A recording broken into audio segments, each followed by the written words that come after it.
اللهم انفعنا بما علمتنا وعلمنا ما ينفعنا وزدنا علما رب اشرح لي صدري ويسر لي امري واحلل عقدة من لساني يفقهوا قولي. بزرگان محترم، نوجوانان مکرم، عزیز دوستو، رسول اکرم تاجدار مدینہ احمد مجتبی محمد مصطفیٰ ہم سب کے آقا مولا صلی اللہ علیہ وآلہ وصحبہ وسلم نے ارشاد فرمایا، اللہ تبارک و تعالیٰ نے جو آپ کو بتایا اور جو اللہ کے الفاظ تھے انہی الفاظ کو رسول اللہ نے دہرا کر بتایا. ارشاد فرمایا کہ اللہ کہتا ہے انا عند ظن عبدی بی، میں بندے کے گمان کے ساتھ ہوتا ہوں. بندہ جس طرح سے میرے بارے میں گمان رکھتا ہے میں اس کے ساتھ ویسا ہی معاملہ کرتا ہوں. اور جہاں قربان جائیں اللہ کی رحمت پر، اللہ نے فرمایا وَأَنَا مَعَهُ إِذَا ذَكَرَنِي، جب بندہ مجھے یاد کرتا ہے تو میں اس کے ساتھ ہوتا ہوں. اللہ کی کتنی بڑی مہربانی ہے کہ بندے مومن اللہ کو یاد کرے تو اللہ اس کے ساتھ ہوتے. وَأَنَا مَعَهُ إِذَا ذَكَرَنِي، اور اللہ نے فرمایا کوئی بندہ اپنے دل میں مجھے یاد کرتا ہے تو میں بھی اپنے آپ میں اسے یاد کرتا ہوں. فَإِن ذَكَرَنِي فِي نَفْسِهِ، اگر بندے نے اپنے آپ میں اپنے دل میں مجھے یاد کیا، ذَكَرْتُهُ فِي نَفْسِي، میں بندے کو بھی ویسے ہی اپنے آپ میں یاد کرتا ہوں. قربان جائے اگر بندہ کسی محفل میں مجلس میں خدا کو یاد کرتا ہے، رب ارشاد فرماتے ہیں وَإِن ذَكَرَنِي فِي مَلَئٍ، اگر بندے نے مجھے کسی مجلس میں یاد کیا تو ذَكَرْتُهُ فِي مَلَئٍ خَيْرٍ مِّنْ، میں اس کو ایسی مجلس میں یاد کروں گا، ایسی جماعت میں یاد کروں گا، خیر منہم، جو ان لوگوں کی جماعت سے افضل ہوگی، یعنی فرشتوں کی جماعت میں اس بندے کو یاد کروں گا. ہم اللہ کی یاد کو، ذکر الہی کو معمولی اور ہلکا کام سمجھتے ہیں. قرآن میں اللہ نے فرمایا فَاذْكُرُونِي أَذْكُرْكُمْ، میرے بندو مجھے یاد کرو میں تمہیں یاد کروں گا. تو میرا ذکر کرو میں تمہارا نام لوں گا. فَاذْكُرُونِي أَذْكُرْكُمْ، آج ہماری زبان اللہ کے ذکر سے کوسوں دور ہے. ہمارے دل اللہ کی یاد سے غافل. ہماری زبان اور ہمارے دل پر، ہمارے جسم کے اعضاء پر اللہ کے خوف کا کوئی اثر ظاہر نہیں ہوتا. وجہ اس کی یہ ہے کہ ہم نے ذکر الہی کو، یاد خداوندی کو فرصت اگر ملے تو وہ کام سمجھ لیا. اللہ کا ذکر اتنی بڑی عظیم دولت ہے، خدا اپنے نیک بندوں کو اس کی توفیق دیتے. بندہ چلتا پھرتا اٹھتا بیٹھتا لیٹے لیٹے اپنے رب کو یاد کرتا ہے، اپنے رب کو پکارتا ہے، اس کا نام لیتا ہے اور اس کی یاد میں اس کی زندگی بسر ہوتی ہے. آدمی اپنی زبان سے جس کا نام لیتا ہے، جو بولتا ہے، کانوں سے جس کے بارے میں سنتا ہے، جس کے نام کو بار بار سنتا ہے، دل میں اس کی محبت اترتی چلی جاتی ہے. آج میرے اور آپ کے بول دنیا کے بول ہیں، روپیے پیسے اور سکے کے بول ہیں، سونا چاندی کے بول ہیں، بینک بیلنس کے بول ہیں، زمین جائیداد گھر دکان پراپرٹی کے بول رہے ہیں، تو اس دنیا کی محبت نے ہمارے دل کو جکڑ لیا ہے، پکڑ لیا ہے، تو اس سے ہم باہر نکلنے کو تیار نہیں۔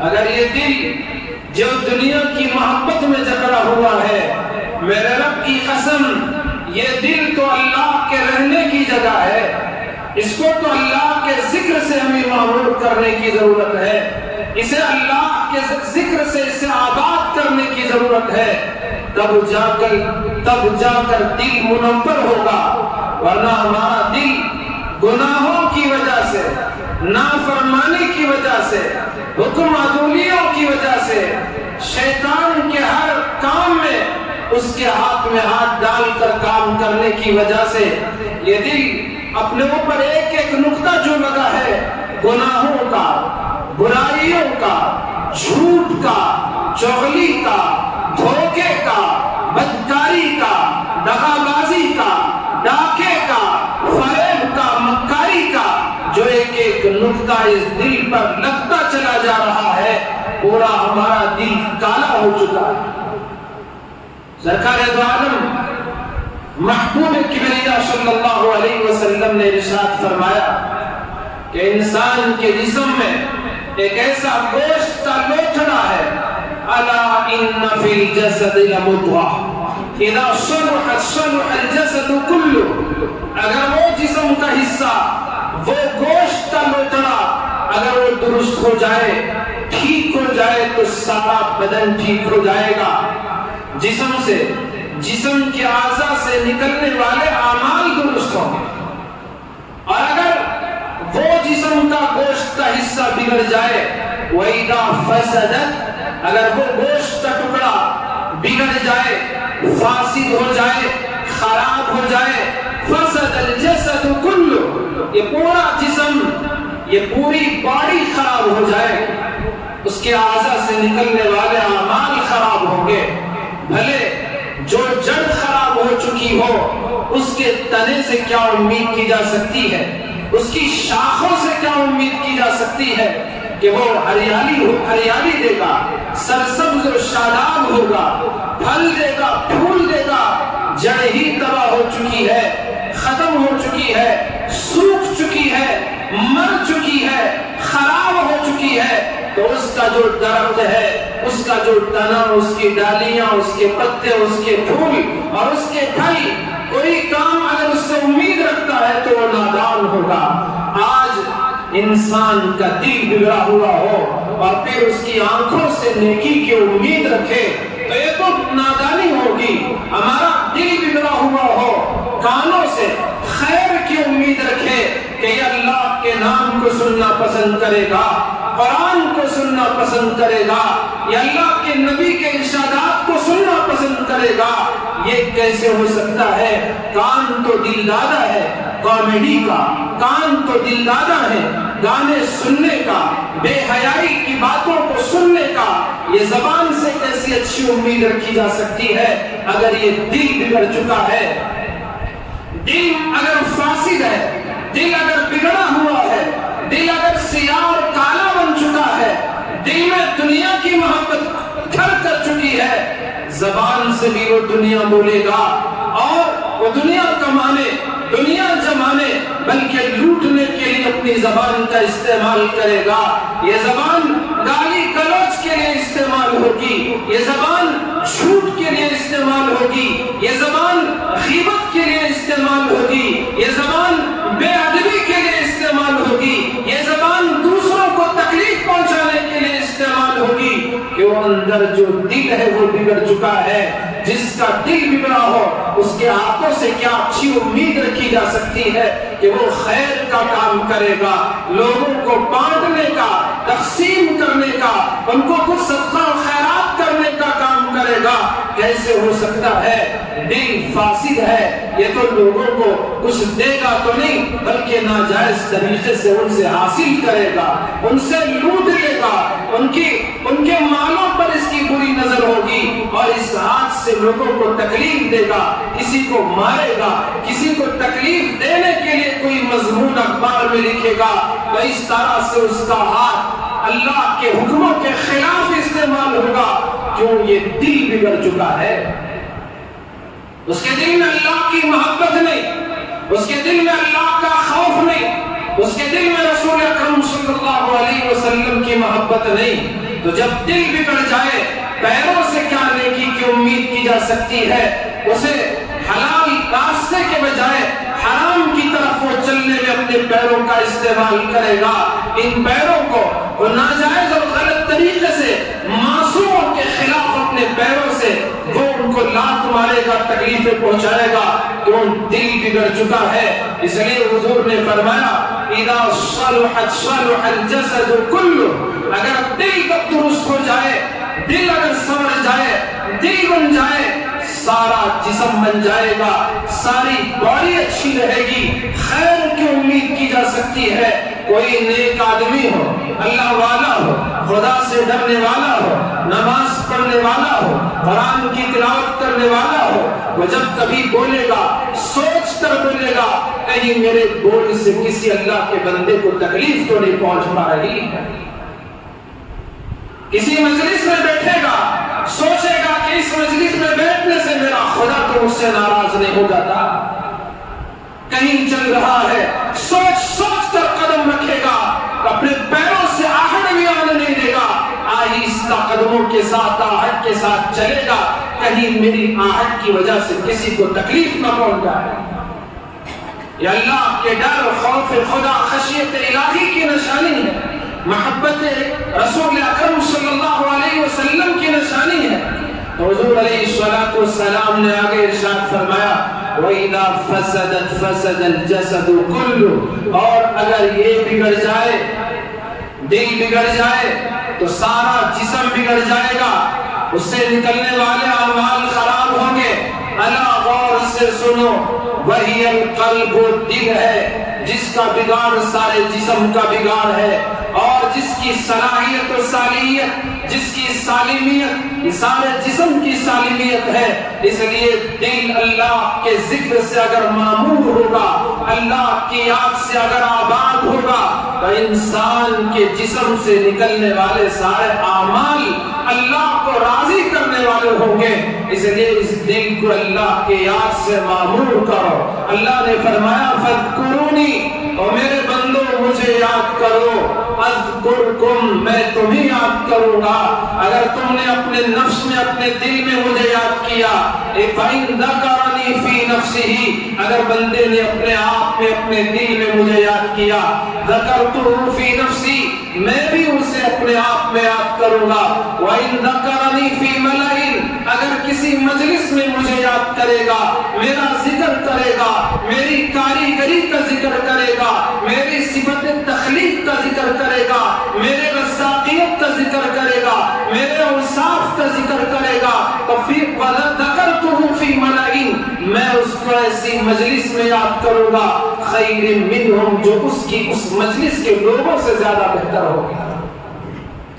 یعنی فرشتوں کے درمیان میں اس بندے کا نام لوں گا، اسے یاد کروں گا، اور اس کے اوصاف کو بیان کروں گا جو میرے اوصاف کو بیان کرتا ہے۔ کتنی اللہ کی کیسی رحمت ہے، کیسا اللہ کا بڑا انعام ہے۔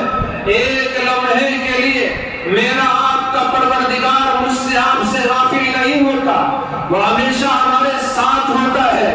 وَأَنَا مَعَهُ إِذَا ذَكَرَنِي، جب بندہ، حدیث قدسی رسول اللہ فرماتے ہیں جب بندہ مجھے یاد کرتا ہے تو میں اس کے ساتھ ہوتا ہوں، اس کے کان بن جاتا ہوں، اس کی زبان بن جاتا ہوں، اس کی آنکھ بن جاتا ہوں، وہ میرے حکموں کے خلاف نہیں دیکھے گا، میرے حکم کے خلاف نہیں سنے گا، میرے حکم کے خلاف نہیں بولے گا، وہ ہر کام میری مرضی کے موافق اور مناسب و مطابق کرے گا۔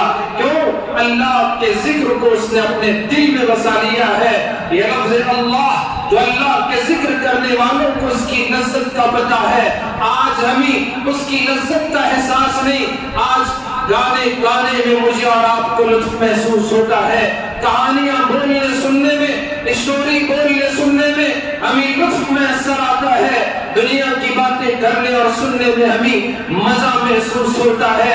اللہ والوں سے پوچھو کہ انہیں اللہ کا نام لینے میں کتنی لذت محسوس ہوتی ہے۔ ایک مرتبہ حکیم ابو علی سینا نے حضرت ابو الحسن خرقانی رحمۃ اللہ علیہ کی مجلس میں گئے. اس وقت انہوں نے اللہ کے ذکر کی، لفظ اللہ کی فضیلت بیان کر رہے تھے کہ اللہ کا نام لوگے دل منور ہوگا، اللہ کا نام لوگے دل کو سکون ملے گا، اللہ کا نام لوگے دنیا کی مذمت آئے گی، اللہ کا نام لوگے اللہ کا قرب نصیب ہوگا، اللہ کا نام لوگے اللہ کی محبت آئے گی، اللہ کا نام لوگے بیماریاں دور ہو جائے گی، اللہ کا نام لوگے صحت و تندرستی نصیب ہو جائے گی. اے ہی اللہ سب کچھ کرنے والا، اس کے نام کے سوا ہمارے پاس سہارا ہی کیا ہے. ساری فضیلتیں ابو علی سینا نے ابو الحسن خرقانی رحمۃ اللہ علیہ سے سن لی. مجلس کے بعد انہوں نے پوچھ لیا حضرت ایک لفظ اللہ کے نام میں کیا اتنی خوبیاں ہیں، اس کے اتنے فضائل و مکارم ہیں، یہ سب کچھ اس کی برکت سے حاصل ہوتا ہے. اس کا سوال جب انہوں نے کیا تو اسی وقت انہوں نے کہا اے خر تو چہدانی، اے خر تو چہدانی. فارسی کا جملہ ہے، اس کا مطلب یہ ہے اے گدھے تجھے اس کی حقیقت کا کیا پتا ہے، تجھے اس کے بارے میں کیا معلوم ہے، تو کیا جانتا ہے. ابو علی سینا وقت کا مفکر تھا اور حکمت و دانائی کوٹ کے بھری ہوئی تھی. آپ کو بڑی بڑی کتابوں میں ابو علی سینا کا نام مل جائے گا. مسلم سائنسدانوں کی فہرست میں آپ کو ابو علی سینا کا نام مل جائے گا. جب اس نے لوگوں کے سامنے حضرت سے یہ بات سنی، گدھے کا لفظ سنا، اندر سے تلملا ہو، پسینے چھوٹنے لگے، چہرے کا رنگ بدل گیا. تو حضرت نے تھوڑی دیر کے بعد ان سے پوچھا کیا بات ہے، چہرے کا رنگ بدل گیا، پسینے چھوٹ رہے، آپ کی حالت بدل گئی. تو انہوں نے کہا آپ نے جو مجھے گدھا کہا اس کا یہ اثر ہے. ارے مجرے میں آپ نے مجھے گدھا کہا. حضرت عباس تھے، سمجھتے تھے کہ کس کا علاج کیسے کرنا ہے. انہوں نے بتایا ایک گدھے کا لفظ میں نے اپنی زبان سے کیا ادا کیا، ہماری حالت بدل گئی. کیا اللہ کا نام لینے سے انسان کی حالت، اس کا دل نہیں بدل سکتا؟ طلب بھی تو ہو، طلب بھی تو ہو. لفظ اللہ میں اللہ پاک نے بڑی تاثیر اور برکت رکھی ہے. فَاذْكُرُونِي، اور میرے بندے زمین پر بیٹھ کر تو میرا نام لے گا تو میں عرش پر تیرا نام لوں گا. فَاذْكُرُونِي أَذْكُرْكُمْ وَاشْكُرُوا لِي وَلَا تَكْفُرُونِ. بندہ اللہ کی یاد میں، حدیث پاک میں رسول اللہ نے اس حدیث میں آگے بیان فرمایا، ارشاد فرمایا اگر بندہ میرے قریب آنا چاہے، ان تقرب الی بشبر، ایک بالش کے بقدر میرے قریب آنے کی کوشش کرے گا، میری قربت حاصل کرنے کے لیے آئے گا، اللہ کی رحمت کو جوش آتا ہے. تقربت الیہ ذراعا، میں ایک ہاتھ کے بقدر بندے کے قریب ہو جاتا. وَإِن تَقَرَّبَ إِلَيَّ ذِرَاعًا، اور اگر بندہ ایک ہاتھ میرے قریب آئے گا اور قریب آنے کی کوشش کرے گا، تَقَرَّبْتُ إِلَيْهِ بَاعًا، میں 2 ہاتھ بندے کے قریب آؤں گا. کیا اللہ کی رحمت ہے. بندہ مومن دل میں خدا کو یاد کرے، پروردگار اپنے آپ میں بندے کو یاد کرے گا. مجلس میں اللہ کا نام لے گا، اللہ فرشتوں کی مجلس میں بندے کا نام لے گا. ایک بالش پڑھے گا، اللہ کی رحمت ایک ہاتھ بندے کی طرف زیادہ متوجہ ہوگی اور بندہ ایک ہاتھ اس کی طرف اور قریب آئے گا. اللہ کی رحمت 2 ہاتھ بندے کے قریب آ جائے گی. وَإِنْ أَتَانِي يَمْشِي، اور اگر بندہ مومن چل کر میری طرف آتا ہے، وہ چل کر میری طرف آتا ہے، أَتَيْتُهُ هَرْوَلَةً، میری رحمت دوڑ کر بندے کی طرف آتی ہے اور اسے اپنے سینے سے لگا دیتی ہے. لیکن ہے کوئی اللہ کو یاد کرنے والا، دکان میں بیٹھے بیٹھے اللہ کو یاد کرنے والا. آج ہماری نماز بھی ایسی جس میں بھی خدا کی یاد سے ہم غافل. نماز میں اللہ اکبر زبان سے تو کہہ رہے ہیں اللہ سب سے بڑا ہے، لیکن بولتے ہوئے اس معنی کا استحضار نہیں۔ حضرت امام زین العابدین رحمۃ اللہ علیہ جب نماز پڑھتے، نماز کا وقت آتا، اذان ہوتی، چہرے کا رنگ بدل جاتا، نماز کے لیے اللہ کے حضور کھڑے ہوتے، لوگ ان سے پوچھتے آپ کی نماز کیسے ہوتی ہے، بیان فرماتے ہیں جب اذان کا وقت ہوتا ہے، نماز کا وقت قریب آتا ہے تو مجھے بہت ڈر محسوس ہوتا ہے کہ اس کے رب حاضری دینا ہے جو ہمارا خالق و مالک ہے، جو ہمارے اوپر حکمرانی کرتا ہے، ہمارا بادشاہ ہے، احکم الحاکمین ہے، اس کے حضور پہنچنا ہے۔ ڈر محسوس ہوتا ہے، میرے تصور میں کعبۃ اللہ میرے سامنے ہوتا ہے اور دوزخ بھی میرے سامنے ہوتی ہے، جنت کے حسین مناظر بھی میرے سامنے ہوتے ہیں، مجھے یہ محسوس ہوتا ہے کہ میری زندگی کی آخری نماز میں ادا کر رہا ہوں، پتہ نہیں اس نماز کے بعد کوئی اور نماز بھی مجھے پڑھنے کا موقع ملے گا یا اس سے پہلے موت کا فرشتہ میرے پاس آ جائے گا، میری روح نکال لے گا۔ کون گارنٹی لے کے مسجد کو آیا ہے کہ اب نماز جمعہ ادا کرنے کے بعد میں اور آپ اطمینان سے اپنے گھروں کو جا سکتے ہیں؟ کون اس گارنٹی اور بھروسے کے ساتھ دنیا میں رہا اور رہے گا تو اسے موت اس کے وقت وہ اس وقت میں آئے گی جب وہ چاہے گا؟ یہ تو ہو نہیں سکتا۔ کوئی آدمی اپنی موت کے بارے میں نہیں جان سکتا، موت کے وقت کے بارے میں بھی نہیں جان سکتا، موت کی جگہ کے بارے میں بھی نہیں جان سکتا، اور کس حال میں مرے گا اس کا بھی اسے علم نہیں ہوگا۔ اس لیے وہ فرماتے ہیں میں ہر نماز یہ سوچ کر پڑھتا ہوں کہ شاید یہ میری آخری نماز ہے، اس کے بعد مجھے اس کے پاس ملنے جانا ہے جس کے لیے میں نماز پڑھ رہا ہوں۔ تو جب بندے کے دل میں یہ خیال آئے گا، اللہ اکبر کہے گا، استحضار ہوگا کہ کائنات کا ذرہ ذرہ، کائنات کے بڑے سے بڑے پہاڑ، چھوٹی سے چھوٹی مخلوق، چھوٹی اور بڑے سے بڑا ہاتھی، سمندر کی چھوٹی مخلوق اور بڑے سے بڑی مچھلیاں، یہ سب کچھ اللہ کی طاقت کے سامنے چھوٹی ہے۔ اگر کوئی ذات بڑی ہے، سب سے بڑی ہے تو اللہ کی ذات ہے۔ زمین باوجود کشادہ ہونے کے اللہ کے حکم کی محتاج ہے، آسمان اپنی بلندیوں اور کشادگی کے باوجود اللہ کے حکم کے محتاج ہے، سورج اپنے بہت بڑے جسم اور جثے کے باوجود، اپنے شعلے اور روشنی اور گرمی کے باوجود وہ اللہ کے حکم کا محتاج ہے۔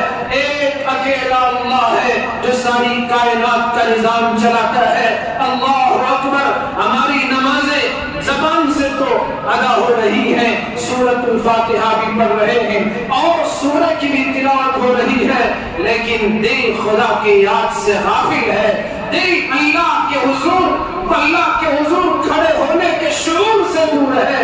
انسان کا دل بھٹکا ہوا ہے، کسی کا دل دکان میں اٹکا ہوا، کسی کا دل مکان میں لٹکا ہوا، کسی کا دل اپنی زمین میں گھومتا ہوا، کسی کا دل اپنے کاروبار کے لین دین میں اٹکا ہوا، اور کسی کا دل دنیا کی لذتوں میں، دنیا کی رنگینیوں میں اٹکا ہوا ہے۔ بھلے اس نماز سے ہماری زندگی میں کیا اثر پیدا ہوگا، ورنہ نماز تو وہ ہے ان الصلاۃ تنہی عن الفحشاء والمنکر۔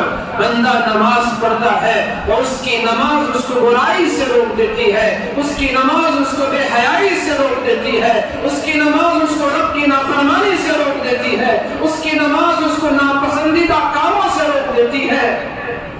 ہم نماز بھی پڑھتے ہیں، جھوٹ بھی بولتے ہیں، نماز بھی پڑھتے ہیں، چوری بھی کرتے ہیں، نماز بھی پڑھتے ہیں، غیبت بھی کرتے ہیں، نماز بھی پڑھتے ہیں، دوسروں کے حقوق بھی مارتے ہیں۔ بھلا بتائیں ہماری نماز کا کیا اثر ہماری زندگی پر پڑ رہا ہے؟ ایک تو نماز پڑھتے ہی نہیں، دوسرا پڑھے تو غفلت کے ساتھ پڑھتے ہیں۔ اللہ فرماتے ہیں فذکرونی، میرے بندے جس حال میں بھی تو مجھے یاد کرے گا، میں اذکرکم، تیرا رب، تیرا خالق و مالک، میں تجھے یاد کروں گا، تم مجھے یاد کرو۔ فذکرونی اذکرکم، میں تم کو یاد کروں گا جس حال میں تم مجھے یاد کرنا چاہو، چلتے پھرتے، اٹھتے بیٹھتے، لیتے لیتے، جاگتے، جس حالت میں بھی تم ہو مجھے یاد کرو، میرا نام لو، میری یاد کے ساتھ زندگی گزارو اور میں بھی تمہیں یاد کرتا رہوں گا۔ میرے بندے جتنی دیر تو مجھے یاد کرے گا، وَأَنَا مَعَكُمْ إِذَا ذَكَرَنِي، جتنی دیر بندہ مجھے یاد کرتا رہے گا میں اس کے ساتھ رہتا۔ اللہ تبارک و تعالیٰ نے اپنی معیت کا اعلان کیا، اپنے ساتھ ہونے کا اظہار فرمایا اس بندے کے ساتھ جس کا دل اللہ کی یاد سے معمور ہوتا ہے، جو ہمیشہ اللہ کو یاد کرتا ہے۔ آپ اندازہ لگائیں جنگ کے میدان میں جب دشمن آمنے سامنے ہو، دشمن سے مقابلہ ہو، دونوں طرف سے تلوار و تیر تنے ہوئے ہو اور تلواروں کی کھنکھناتی ہوئی آواز ہو، گھوڑوں کی ٹاپوں کی گرج ہو اور اس وقت سامنے جان کے لالے پڑے ہو، آدمی اپنی جان کو اپنے ہتھیلی میں رکھ کر سر پر اپنے کفن کو باندھ کر دشمنوں سے مقابلہ کر رہا ہو۔ دشمن بھی وہ نہیں جو عام انسانوں کے دشمن ہے، دشمن وہ جو اللہ کے دشمن ہے، دشمن وہ جو رسول اللہ کے دشمن ہے، دشمن وہ جو قرآن کے دین کے مسلمانوں کے دشمن ہے۔ ان دشمنوں سے مقابلے کا وقت ہو، اس وقت اللہ تبارک و تعالیٰ حکم دیتے ہیں، یا ایھا الذین آمنوا، اے ایمان والو، اذا لقیتم فئۃ، جب تمہارا دشمنوں کی جماعت سے سامنا ہو جائے، فاثبتوا، پہلا کام یہ کہ تم ثابت قدم رہو، ڈٹ جاؤ، پیٹ پھیر کے نہ آؤ، تم ڈٹ جاؤ، ڈٹ کر ان کا مقابلہ کرو۔ آگے اللہ فرماتے ہیں واذکروا اللہ کثیرا، واذکروا اللہ کثیرا، اور اللہ کو خوب یاد کرو۔ کون سا موقع؟ جنگ کا موقع، میدان کون سا؟ غزوے کا جنگ کا میدان۔ اللہ کس بات کا حکم دے رہے ہیں؟ ثابت قدم بھی رہو، واذکروا اللہ، اللہ کو یاد کرتے بھی رہو، اس کا نام لیتے بھی رہو، اس کا ذکر بھی کرتے رہو۔ مسلمانوں، میدان جنگ میں جانا تو بہت دور کی بات ہے۔ آج مسلمان بندہ دکان میں ہے تو کیا اسے اللہ کی یاد آتی ہے؟ ہم بازار سے گزرتے ہیں، کیا خدا کی یاد آتی ہے؟ بیوی بچوں کے درمیان رہتے گھر میں ہوتے ہیں، کیا اللہ کی یاد آتی ہے؟ اللہ کا ذکر ہماری زبانوں پہ ہوتا ہے؟ جی نہیں، دنیا کی تمام چیزوں کا نام تو ہم لیتے ہیں، دنیا کی ہر خبر ہماری زبانوں پہ ہوتی ہے، ہر چیز کے بارے میں ہمیں علم ہوتا ہے، اس کی فکر بھی ہوتی ہے، لیکن یہ دل اللہ کے ذکر سے غافل رہتا ہے۔ اب یہ زبان اللہ کا ذکر نہیں کرتی، ساری دنیا کی بکواس تو کرنا جانتی ہے لیکن اللہ کا ذکر کرنا نہیں جانتی۔ نماز کو آتے ہیں، سلام پھیرنے کی دیر نہیں، بندے مومن مسجد سے فارغ ہو کر نکل جاتا ہے، نہ اسے ذکر کی کوئی پڑی ہے، نہ اللہ سے مانگنا۔ یہ بھی تو اللہ سے مانگنے کی توفیق کا مل جانا بہت بڑی دولت ہے۔ الدعاء هو العبادہ، سرکار مدینہ صلی اللہ علیہ وسلم نے ارشاد فرمایا دعا عبادت کا دوسرا نام ہے۔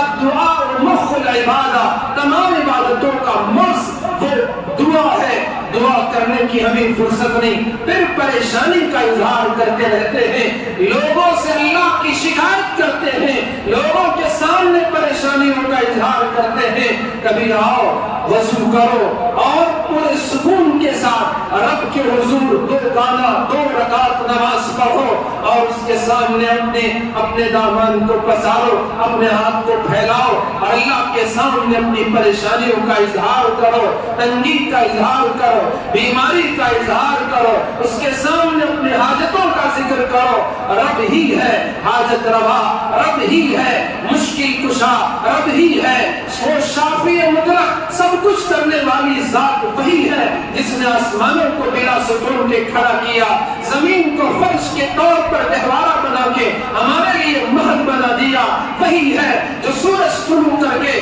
روشنی کا ہمارے لیے انتظام کیا، وہی ہے چاند میں چاندنی رکھ کر ہمارے پھلوں کے پکنے کا مٹھاس کا انتظام کیا، وہی ہے سمندروں میں پانی کے ذخیرے اور زمین میں پتھروں کے درمیان نالیوں کے شکل میں ہمارے گھروں محلوں آبادیوں تک زمین کے اندر سے اس نے ہمارے تک پانی پہنچایا۔ وہ رب کی کیا قدرت ہے، پہاڑ کے اوپر بھی آپ تھوڑا کھودیں گے وہاں بھی آپ کو پانی ملے گا، یہ اللہ کی قدرت ہے۔ وہ اللہ طاقت والا، قوت والا، قدرت والا، آج ہم اس کی یاد سے اور اس کے ذکر سے، اس کے نام لینے سے، ہمارا نام لینے کے لیے فرصت نہیں، اس کے پاس مانگنے کے لیے ہمیں فرصت نہیں۔ پھر اس سے پوچھو آپ کا کاروبار کیسا ہے، وہ شکایت کرے گا کیا بتاؤں، یہ تکلیف، یہ قرض، یہ پریشانی، یہ مصیبت، فلاں کو پیسے دینا، فلاں نے جو مال لیا اب تک پیسہ نہیں دیا، فلاں جگہ کام کیا مزدوری نہ ملی، اور فلاں کاروبار کے لیے رقم لگایا اور سارا لاس ہو گیا، ستیہ ناس ہو گیا۔ اور اللہ کے بندے کیوں لاس نہیں ہوگا؟ یہی شکایت، یہی پریشانی مسجد میں بیٹھ کر نماز پڑھ کر اللہ کے سامنے کو ظاہر کرتا، اللہ تیری پریشانی کو دور کر دیتا۔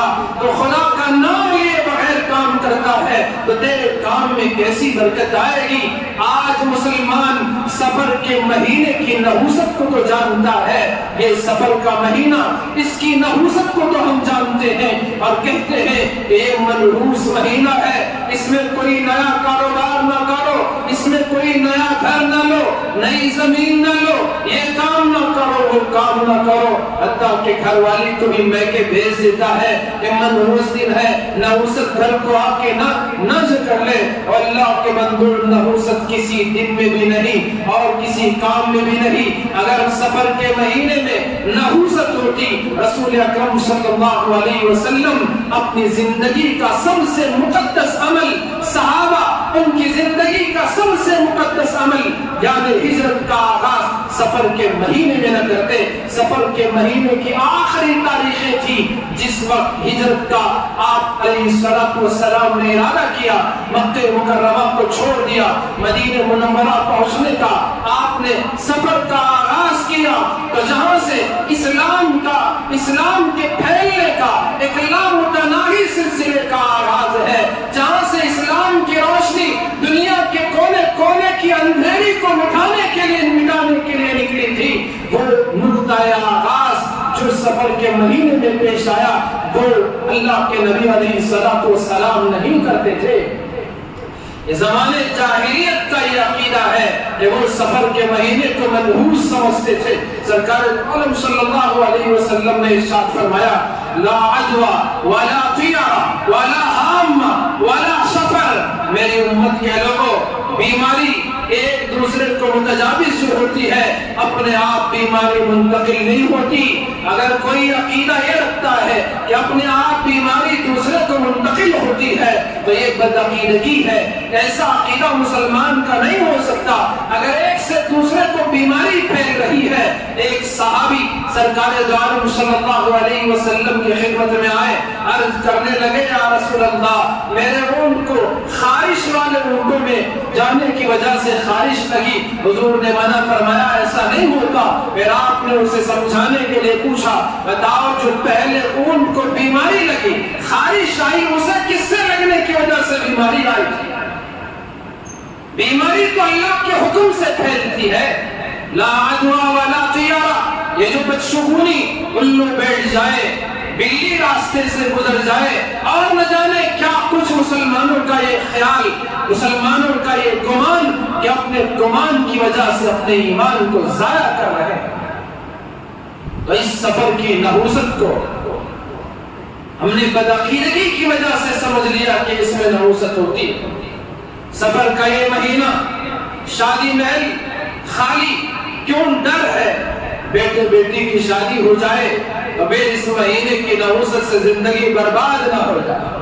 اور جتنے لوگوں کی شادیاں محرم سفر کے علاوہ دوسرے مہینوں میں ہوگی، کیا ان کی زندگیاں خوشی سے گزر رہی ہیں؟ کتنی زندگیاں کڑواہٹ کا شکار ہو چکی، تلخیوں سے دوچار، تلخیوں سے بھری ہوئی ہیں، پریشانیاں ہیں، تو میں کا معاملہ، ایک دوسرے کو دیکھنے تیار نہیں، ایک دوسرے کا گریبان چاک کرنے کے لیے ایک دوسرے کے در پہ ہو چکے ہیں۔ دونوں خاندانوں میں ایسی نفرت کہ بات کریں تو ہتھیار اور چاقو زنی کا معاملہ ہو رہا ہے۔ اتنی نفرت کہاں سے آ گئی جبکہ شادی محل تو محرم سفر میں خالی پڑے ہیں؟ کیوں ان کی زندگی میں یہ نحوست آئی؟ ان کی بد کرداری کی وجہ سے آج ایک فیشن بن چکا ہے، لوگ اپنے بیٹوں کے نکاح کے لیے عمرے کا سفر کرتے ہیں، مدینے میں رسول اللہ صلی اللہ علیہ وسلم کی مسجد میں بیٹھ کر نکاح کرتے ہیں۔ اگر یہی معمول ہے اور اس کی وجہ سے زندگیوں میں سکون نصیب ہونا ہے، ایک بات آپ اچھی طرح یاد رکھیں، میرے الفاظ کی ذریعے سے میں سرکار دو عالم صلی اللہ علیہ وسلم کی مسجد کی توہین نہیں کر رہا، بے ادبی نہیں کر رہا ہوں۔ اگر ہم نے اپنی زندگی کو نہیں بدلا تو پھر مدینے میں بیٹھ کر بھی کیا ہوا نکاح ہمارے سکون کا ذریعہ نہیں بن سکتا۔ وہ نکاح بھی ٹوٹتے ہیں جو مسجد نبوی میں بیٹھ کر کیے جاتے ہیں۔ کیوں؟ زندگی میں دین نے، اللہ کا حکم کا لحاظ نے، جس کی مسجد میں، جن کی مسجد میں بیٹھ کر نکاح کر رہے ہیں ان کا طریقہ زندگی میں نہیں تو پھر زندگی میں سکون کیسا آئے گا؟ زندگی میں بہاریں کیسے آئے گی؟ زندگی میں خوشیاں کیسے نصیب ہوں گی جب ان کا طریقہ زندگی میں نہیں؟ یہ اللہ کی نافرمانی بھی کرتے پھرو اور رسول اللہ صلی اللہ علیہ وسلم کی سنتوں کا مذاق بھی اڑاتے رہو اور جا کے وہاں نکاح پڑھا کے آؤ اور سمجھ جاؤ کہ زندگی میں سکون آ جائے گا، رحمتیں نصیب ہو جائیں گی۔ میں دوبارہ کہہ رہا ہوں، اللہ کے نبی کے دربار وہ عظیم دربار جہاں رحمتوں کے نزول کا وہ دربار ہے، عظمت والی جگہ ہے، برکتوں والی جگہ ہے، سب اپنی جگہ ہے، مسلم ہے، دنیا کی کوئی مٹی ایسی نہیں جو پاک مٹی وہاں کی ہے۔ اس کے باوجود وہ سرکار دو عالم صلی اللہ علیہ وسلم کے مبارک طریقے کو اپنی زندگی میں داخل نہیں کرتا تو پھر وہاں جا کر بھی برکتوں سے محروم ہو جائے گا، وہاں جا کر بھی انوارات سے محروم رہ جائے گا، زندگی تباہی اور بربادی کا شکار ہو جائے گا۔ تو اس لیے اللہ کی یاد اور رسول اکرم صلی اللہ علیہ وسلم کے مبارک طریقے میں اپنی زندگی کو ڈھالنے میں برکتیں ہیں، ورنہ نحوست ہی نحوست ہے۔ نماز پڑھے بغیر 9، 10، 11، 12 بجے تک گھر میں سوتے رہو، شیطان کان میں پیشاب بھی کرے اور پھر امید رکھو کہ مجھے برکت مل جائے۔ نحوست نہیں آئے گی تو کیا ہے؟ نحوست چھائے گی نہیں تو پھر کیا چھائے گی؟ اللہ کے گھر کی حاضری کو ہفتے میں 1 مرتبہ وہ بھی تاخیر سے پہنچو اور سمجھو کہ زندگی میں برکت آ جائے گی۔ نحوست نہیں تو کیا ہے؟ بربادی نہیں تو کیا ملے گی؟ ہمارے گھروں میں اللہ کے نام کی آواز کبھی کا ہوا جو بلند ہوا کرتا تھا، قرآن کی تلاوت کی آواز سال میں 1 مرتبہ رمضان آئے تو ہم نے قرآن کھول کے جو پڑھ لیا سن لیا، ہم نے جو قرآن وہ جو بند کر کے الماری میں، تجوری میں، بیرو کے اوپر، شوکیس کے اندر جو ہم نے رکھ دیا اس کو شو پیس بنا کے چھوڑ دیا۔ اور اللہ کے بندو، یہ شو پیس نہیں کہ آپ اسے شوکیس میں رکھو، یہ اللہ کا کلام ہے، عظمت والا کلام ہے۔ حضرت عمر ہاتھ میں لیتے اور روتے فرماتے ہاذا کلام ربی، یہ میرے رب کا کلام ہے، سینے سے لگاتے پھر ایسی تلاوت کرتے، ایک ایک لفظ کا معنی سوچ سمجھ کر پڑھتے اور جہاں آیت عذاب آتی اور رو رو کر اسے بار بار پڑھتے اور آیت رحمت پر بھی پر امید ہو کر رحمت کی آیت کی بار بار تلاوت کیا کرتے تھے۔ کہاں گئی مسلمانوں ہمارے محلوں سے اللہ کے تلاوت کی آواز، قرآن کی تلاوت کی آواز؟ کہاں گئی ہمارے گھروں سے قرآن کی تلاوت کی آواز؟ وہ تو چلی گئی، پھر گھروں میں نحوست نہیں تو کیا ہے؟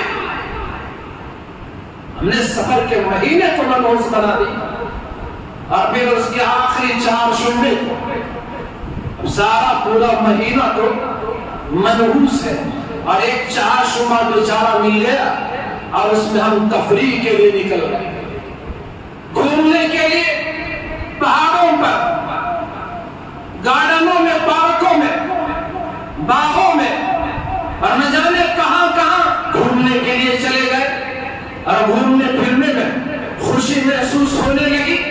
اس پر بس نہیں کیا، ڈانس، ناچ گانا، بے حیائی، بے شرمی کی تمام حدوں کو پار کرنے لگے۔ اب اس سے ذرا پوچھو بھائی یہ کیا ہے؟ تو کہے گا رسول اللہ صلی اللہ علیہ وسلم نے سفر کے مہینے کے آخری 4 شعبے کو آپ نے ہریالی پر قدم رنجہ فرمایا، اس لیے آپ کی سنت پر ہم عمل کر کے یہ کام کر رہے ہیں۔ سنت، پہلی بات میں اس کے بارے میں بعد میں تفصیل سے بتاؤں گا اگر وقت نے ساتھ دیا۔ پہلی بات، سنت کہاں یاد آئی؟ گھومنے میں۔ اگر اسے وہ سنت سمجھ رہا ہے، حالانکہ ایسا نہیں ہے، یہ من گھڑت بات ہے، لیکن پھر بھی سنت کا استعمال کہاں؟ گھومنے میں۔ سنت کا استعمال کہاں؟ تفریح کرنے میں۔ سنت کا استعمال کہاں؟ پارکوں کو جانے میں۔ سنت کا استعمال کہاں؟ پہاڑ چڑھنے میں۔ سنت کا استعمال کہاں؟ ناچ گانے میں۔ سنت جیسے لفظ کو اس نے بگاڑ دیا۔ جب اس سے سوال کرو، بیٹا سنت کا سہارا لے کر تم گھومنے گئے، تیرے چہرے پہ سنت کیوں نہیں سجی؟ تو اس کا جواب کیا ہوگا؟ سنت اس حضرت فرض ہے، یہ تو فرض نہیں۔ نماز میں آئے، جمعہ کی نماز میں بھی آپ دیکھ لینا، جمعہ کی 2 فرض کے بعد کتنے لوگ اٹھ کے چلے جائیں، کیوں میں سنت اب یاد نہیں آئی؟ دوسرے کاموں میں نکاح پڑھاتے ہوئے خطبہ نکاح میں قاضی خطیب آیتیں پڑھتے ہیں، آیتیں پڑھنے کے بعد حدیث پڑھی جاتی ہے، کیا پڑھتے ہیں؟ النکاح من سنتی، نکاح میری سنت ہے۔ پھر جا کے شادی خانے میں دیکھو، اس سے پوچھو یہ اسٹیج جو لگایا، اتنا جو خرچ کیا، یہ ویلکم کے گرلز جو آئی، وہ کہاں کی سنت ہے؟ کھانے میں مختلف قسم کی اشیاء اور فضول خرچی، یہ کہاں کی سنت ہے؟ بے حیائی کے رسم، دودھ کا رسم، ملائی کا رسم، پوری کا رسم، نہ جانے وہ کیا کچھ رسمیں، تب اس سے پوچھو سنت کہاں گئی؟ ایک گھومنے کے لیے، اور وہ بھی غلط سہارا لیا، غلط مطلب لیا کہ اللہ کے نبی علیہ السلام نے سفر کے مہینے کے آخری 4 شعبے کو وہ آپ نے ہریالی پر قدم رنجہ فرمایا، تو اس لیے ہم بھی آپ کی اتباع میں یہ کام کر رہے ہیں۔ اور پھر حدیث بھی من گھڑت حدیث کہ جو حضور نے فرمایا جو سفر کے گزرنے کی خوشخبری دے، میں اس کو جنت کی خوشخبری دوں گا۔ اس حدیث کو، من گھڑت حدیث کو یہاں فٹ کر دیا، معنی کا مطلب کا غلط استعمال کیا۔ کس طرح سے وہ اپنے گھومنے کا راستہ تلاش کر رہا، تفریح کا راستہ تلاش کر رہا ہے، انجوائے کا اور انٹرٹینمنٹ کا راستہ تلاش کر رہا ہے۔ میرے بھائیو، اللہ سے ڈرو۔ رسول اکرم صلی اللہ علیہ وسلم کی جن لوگوں نے سیرت لکھی، آپ کی زندگی کا نقشہ کتابوں میں کھینچ دیا۔ آپ سیرت کی کتابیں اٹھائیں، حدیث کی کتابیں اٹھائیں۔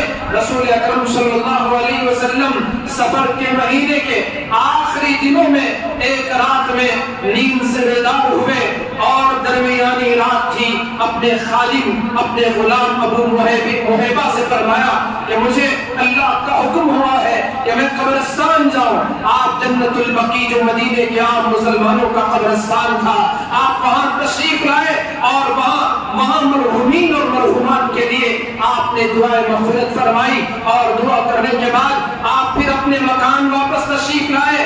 اس وقت آپ کی طبیعت ناساز ہو گئی، آپ کے سر میں شدید درد ہونے لگا، آپ کو بخار ہو گیا۔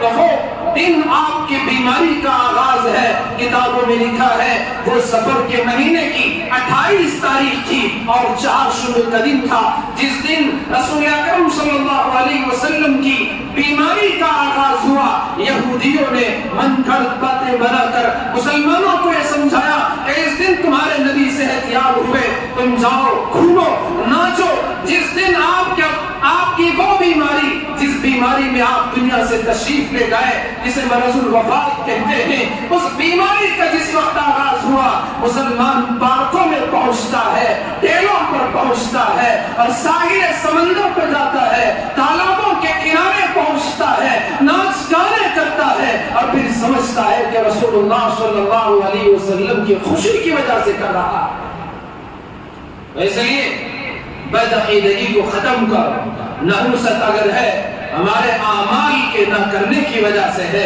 ہماری بدعملی کی وجہ سے ہے۔ قوم عاد پہ قوم عاد پہ اللہ کا عذاب آیا، اللہ نے تیز ہوا مسلسل ان پہ جاری کر دی. اِنَّا أَرْسَلْنَا عَلَيْهِمْ رِيحًا شَرْشَرًا فِي يَوْمِ نَحْسٍ مُسْتَمِرٍ. تو وہ عذاب جو قوم عاد کو آیا، اللہ نے فرمایا وہ نحوست والے دنوں میں ان پر عذاب آیا. یہاں پر مفسرین نے بتایا وہ نحوست وہ دن کا مطلب یہ ہے کہ انہوں نے جو بدعملی کی، انہوں نے جو گناہ کیے، انہوں نے جو اللہ کی نافرمانی کی، انہوں نے جو شیطان کو اپنا دوست بنائے رکھا، اللہ کے پیغمبروں کی نافرمانی کی، اس کا نتیجہ یہ تھا کہ ان کی بدعملی کا، ان کے کرتوتوں کا، ان کے سیاہ کارناموں کی نحوست یہ تھی جو ان پر اللہ کا عذاب تیز اور تم سخت ہوا کی شکل میں آیا.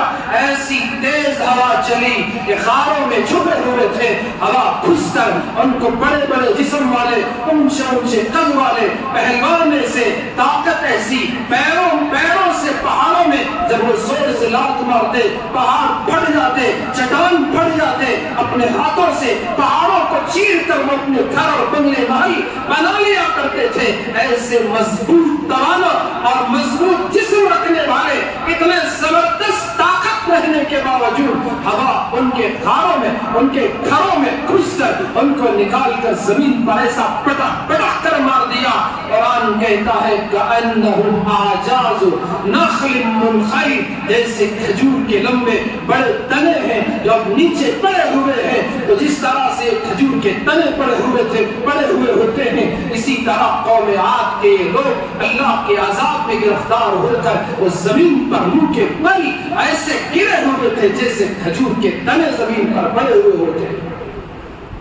نحوست تو ہمارے کاموں کی وجہ سے ہے، ہم نے اس کو بدل دیا. تو میں عرض کر رہا تھا اللہ نے حکم دیا فَاذْكُرُونِي أَذْكُرْكُمْ، میرے بندے تو مجھے یاد کر میں تجھے یاد کروں گا. بندہ جتنا خدا کو یاد کرتا ہے، اللہ کا جتنا ذکر کرتا ہے، جتنا اللہ کو پکارتا ہے، جتنا اللہ کی یاد میں گزار دیتا ہے، اتنا ہی اللہ اس کے قریب ہوتے چلے جاتے ہیں.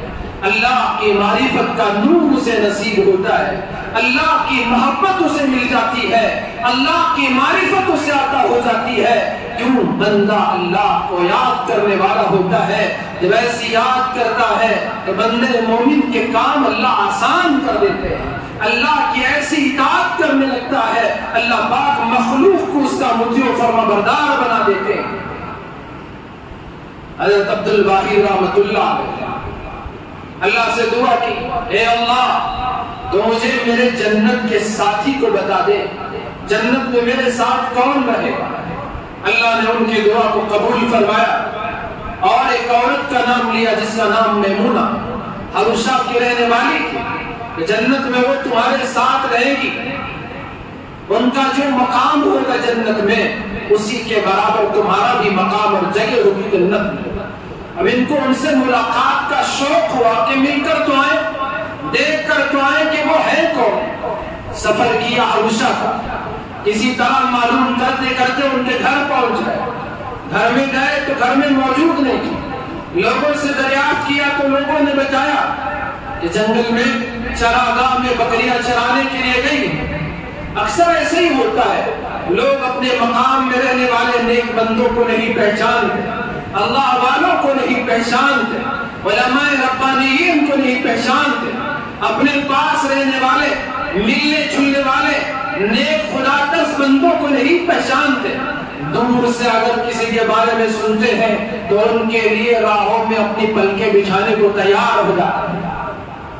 اب وہ اپنی جگہ صحیح ہے کہ غلط اس کا بھی علم نہیں، لیکن اس کے لیے مر مٹنے کو تیار. اپنے محلے میں جو ہے، اپنے خاندان میں جو ہے، اپنے گھر میں جو ہے، اس کی تو کوئی پرواہ نہیں. گھر کی مرغی تو دال برابر ہوتی ہے. تو یہی حال ہمارا علماء کے ساتھ ہے، نیک لوگوں کے ساتھ ہے. تو لوگوں نے کہا کہ جنگل گئی ہیں بکریاں چرانے کے. اب انہوں نے اس جگہ کا جب پتا کر لیا تو اسی راستے کو انہوں نے بھی طے کیا جہاں اس راستے پہ اچھل کے گئی تھی. جا کے دیکھا کہ ایک درخت کے نیچے ایک عورت نماز پڑھ رہی اور بکریاں ایک جگہ چل رہی ہیں، اور دور سے بھیڑیے بیٹھے ہوئے ہیں اور بکریاں نہ ادھر بھاگ رہی ہیں نہ ادھر بھاگ رہی ہیں، اپنی جگہ بکریاں چل رہی ہیں۔ نماز سے عورت حضرت میمونہ فارغ ہوئی، عبد الواحد رحمۃ اللہ علیہ نے جو خواب میں انہیں بتایا گیا تھا کہ جنت میں تمہارے ساتھ رہے گی، ان کا ٹھکانہ تمہارا ٹھکانہ برابر رہے گا، تو نماز سے فارغ ہونے کے بعد ان سے پوچھنے لگے یہ کیا ماجرا ہے کہ آپ کی بکریاں آرام سے چل رہی ہیں، بکریاں چرانے والوں کو بڑی پریشانی ہوتی ہے، کوئی بکری ادھر بھاگ رہی ہوتی ہے تو کوئی ادھر کو دوڑ رہی ہوتی ہے، تمہاری بکریاں ایک جگہ چل رہی ہیں اور بھیڑیے ادھر دور بیٹھے ہوئے ہیں، بھیڑیے بکریوں پر حملہ بھی نہیں کر رہے، یہ کیا راز ہے مجھے بتاؤ۔